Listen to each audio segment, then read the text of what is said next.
Artis sekaligus penyanyi muda Rizky Febian belum berencana untuk mengembalikan donasi Rp400 juta dari tersangka kasus Kuotes Doni Salmanan seusai diperiksa Bareskrim Polri, Jakarta Selatan pada Rabu, 16 Maret 2022.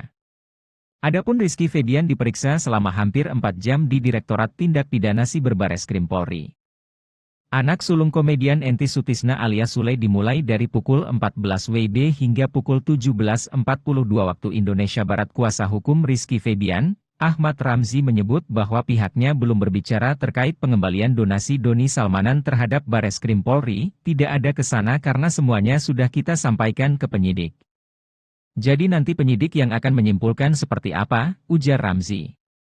Sementara itu, Rizky Febian menyatakan bahwa donasi yang diterima dari Doni Salmanan murni untuk acara donasi di sebuah yayasan. Adapun uang tersebut disalurkan ke yayasan miliknya.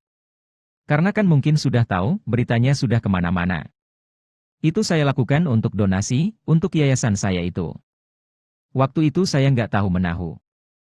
Biarkan ini jadi pelajaran buat saya, jelas Rizky.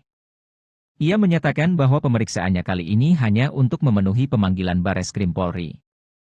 Kasus ini menjadi pembelajaran baginya untuk menjadi lebih baik lagi ke depannya. Saya MAH santai-santai aja padahal. Saya cuma ikuti panggilan, laporan. Toh saya ingin cari kebenaran.